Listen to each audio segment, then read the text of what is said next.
तो क्या यह सिर्फ और सिर्फ सिस्टम की खामी है या यह देश जुगाड़ से चलाया जा रहा है उसका प्रतीक है? यह बाजार तकरीबन 1.5 लाख करोड़ का है, यानी लगभग 17 बिलियन डॉलर। अभी जो बाजार 1.5 लाख करोड़ का है यह लगभग 3 लाख करोड़ का हो जाएगा। यह बाजार हवाई जहाज का बाजार है या फिर यह एक पूरा नेक्सस है, एक ऐसा नेक्सस जिसमें सरकार हर जिम्मेदारी से मुक्त है, वो सब कुछ निजी हाथों में सौंपने के लिए बेताब है, यानी प्राइवेट सेक्टर के हवाले इस देश का डिफेंस भी हो जाएगा। आज तो जहाज थमा है, जरा कल्पना कीजिए पूरा डिफेंस सिस्टम अगर निजी हाथों में दे दिया जाए और उसका अपना मुनाफा, उसके अपने नियम कायदे, उन नियम कायदों के तहत देश की सुरक्षा। जी नहीं, पैसा प्राइवेट सेक्टर की पहली जरूरत होती है, उसी आधार पर उसका धंधा बनता और खड़ा होता है। भारत का एविएशन सेक्टर निजी हाथों में है और इसकी कुल कीमत इस वक्त तकरीबन 1.5 लाख करोड़ से कुछ ज्यादा की है, जो कि 5 वर्षों में बढ़कर 3 लाख करोड़ से कुछ ज्यादा की हो जाएगी। इसके भीतर एक नियम बनाया गया अंतर्राष्ट्रीय मापदंडों को देखकर, और यह तय किया गया कि दुनिया के बड़े बड़े एयरलाइंस जो भारत में आएंगे और अंतर्राष्ट्रीय तौर पर जो नियम कायदे हैं पायलट्स को लेकर, क्रू मेंबर्स को लेकर, वह तो आपको लागू करने होंगे। और जब आप उसे लागू करेंगे तो उतनी बड़ी तादाद में आपके पास क्रू मेंबर्स और पायलट्स होने चाहिए। जनवरी के महीने में यह नियम लागू किया गया। जून के महीने में एक बड़ा एक्सीडेंट हो गया, 171 यात्रियों की मौत हो गई। जो अहमदाबाद से उड़ान भर रहा था और ब्रिटेन जा रहा था, लंदन जा रहा था। फिर सरकार उस मुनाफे के खेल में तो नहीं घुस चुकी है, क्योंकि नियम कायदे कानून बनाना सरकार का काम सिर्फ नहीं होता है, उसको लागू कराना भी सरकार का ही काम होता है।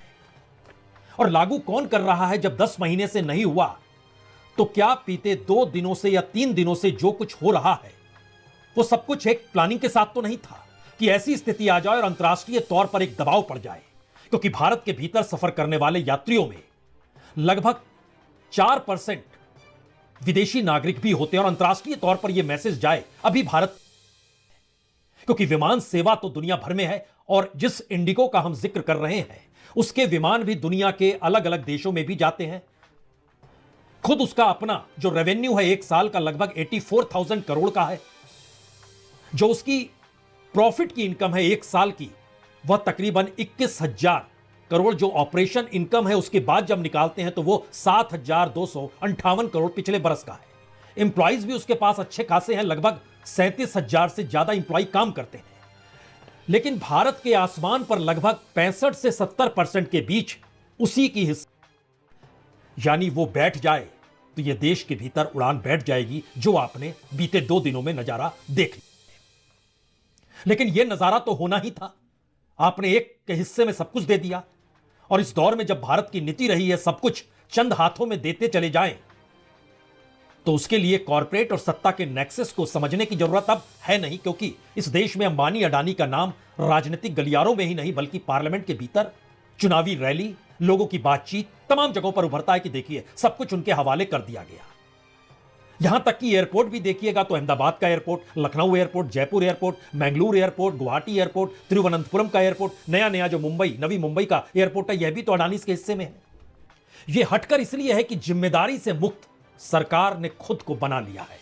एक नियम जो बनाया गया था कि कितनी राहत, रियायत, छुट्टी पायलट्स को देनी है, आज उसको दोबारा से बदल दिया गया। जी नहीं, हमसे नहीं हो पाएगा, इसीलिए पुराने नियम कायदों पर ही चले। 48 घंटे जो 7 दिनों के बाद छुट्टी होनी चाहिए वो फिर से 36 घंटों पर आ गई। वो रोस्टर जिसके आसरे यह कहा जा रहा था कि पायलट अगर इतना काम करेगा तो फिर यात्रियों की जिंदगी तो उसी के हाथ में होगी।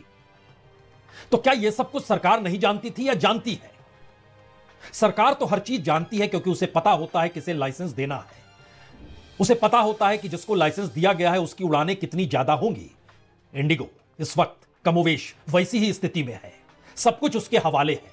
एयर इंडिया अपने पांव पर खड़ा हो नहीं पा रहा है, शायद इसीलिए उसके पास जो हिस्सा आता है वो हिस्सा अभी तत्काल में बहुत कम है। हमारी टीम इस पर भी काम कर रही थी और उसने बताया कि दरअसल एयर इंडिया के पास सिर्फ 187 एयरक्राफ्ट है और उसके कुल पायलट्स की तादाद 3,500 है, यानी प्रति एयरक्राफ्ट 19। और इस देश के भीतर में 66% इलाका इंडिगो के हवाले है। इंडिगो के पास 417 एयरक्राफ्ट है, 5,500 पायलट्स हैं, यानी प्रति एयरक्राफ्ट 13 पायलट। इसीलिए डीजीएमएस एक सवाल लेकर आए कि एफडीटीएल यानी फ्लाइट ड्यूटी टाइम लिमिटेड जो है, उन नियमों को लागू किया जाए। नियम लागू नहीं हुए। बीच का रास्ता निकाला गया, 2 महीने का वक्त और दिया जाए, 10 फरवरी तक का वक्त दे दीजिए। लेकिन क्या यह वाकई ऐसा ही है जो नजर आ रहा है या कुछ और है?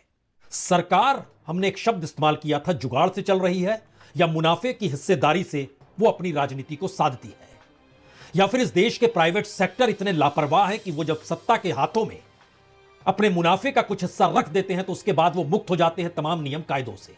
हमें लगता है एक क्षण के लिए आपको जो अपने तौर पर काम करने वाला, जिसने अपने तौर पर एक आज प्रेस विज्ञप्ति जारी की, देख लीजिए एक क्षण के लिए, जो उन्होंने अपने पुराने नियम कायदे वापस लिए, इसको जरा देख लीजिए।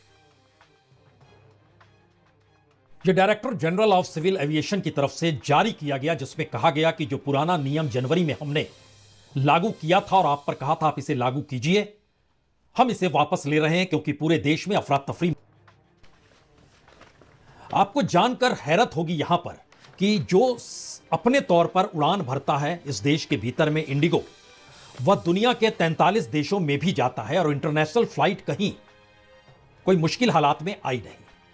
जो 94 डोमेस्टिक डेस्टिनेशन है जिसके जरिए 2700 डेली फ्लाइट्स चलती है, मुश्किल हालात उसी में आए और आज के दिन तकरीबन 1000 से ज्यादा फ्लाइट नहीं उड़ान भर सकती है।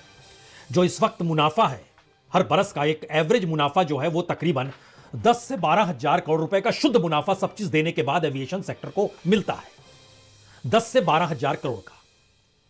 इसको 2030 तक कम से कम आपको 25,000 करोड़ तक लेके आना है, क्योंकि एक एवरेज सिचुएशन वर्ल्ड वाइड ये रहती है। और इसकी हिस्सेदारी और भागीदारी पॉलिटिकल वे में जाहिर है उसी कंपनी के साथ जुड़ती चली जाएगी जिस कंपनी का अपना विस्तार सबसे ज्यादा होगा।